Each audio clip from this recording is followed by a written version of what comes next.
There once was a girl named Mira, born in a quiet village, nestled between high cliffs and dense forests.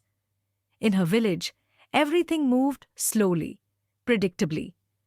The sun rose, people worked, the sun set, and nothing ever changed. They had rules, traditions, and unspoken fears, especially the fear of leaving. No one left the village. It wasn't forbidden, it was just feared. There were stories, of course, of those who tried. Some said they got lost in the wild woods. Others whispered of cliffs that swallowed the bold.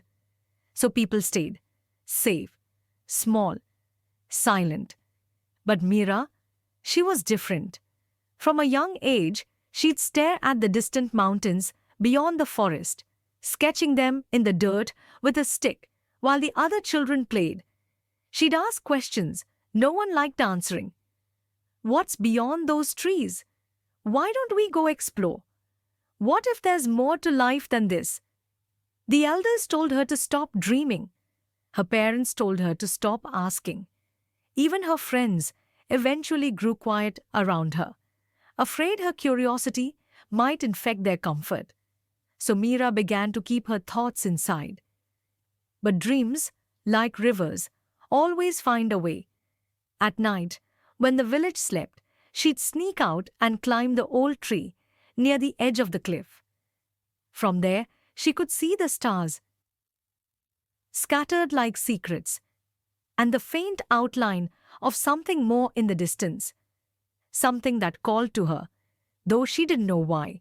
She wasn't unhappy in the village, but she wasn't fully alive either, and that felt worse.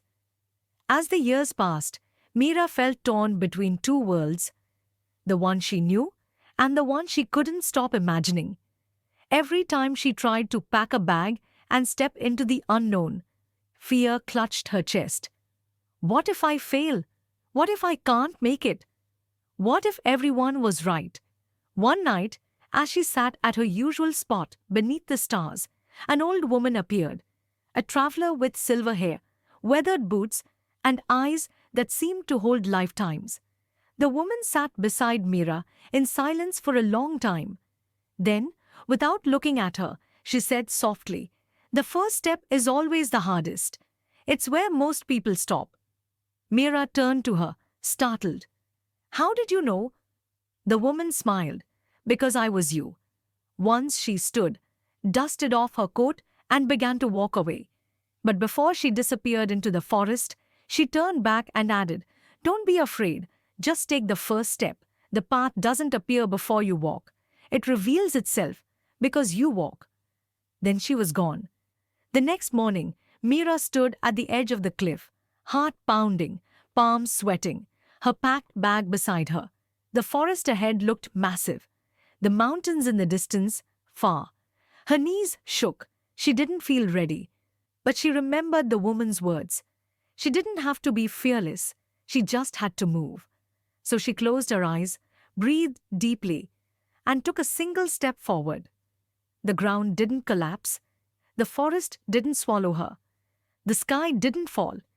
Instead, a narrow trail slowly began to take shape beneath her feet. It wasn't easy. The path twisted, the climb was steep, and some days she doubted everything. But with each step, she grew, stronger, wiser, braver. Years later, Mira returned to her village, not to stay, but to speak. People gathered to see her. The girl who had left. The girl who hadn't fallen. The girl who had become something more. Standing before them, she didn't speak of how far she'd gone or how high she'd climbed. She spoke only of one thing. "Everything changed," she said, "when I took that first step. Not because the fear vanished, but because I didn't let it stop me." She looked into the eyes of a new generation, young faces full of silent dreams, and smiled. "Don't be afraid. Just take the first step. That's where your real story begins. This isn't just Mara's story. It's our story. Yours, mine, everyone who has ever stood on the edge of a decision, paralyzed by fear, unsure of the unknown. We wait to feel ready, But life never waits. The truth is, you don't need to be perfect. You don't need to be fearless. You only need to be willing, because the path won't appear before you move. It appears as you move. So, wherever you are in your life right now, whether it's a dream, a change, a healing, a new beginning, remember this. Don't be afraid. Just take the first step. That's where everything begins.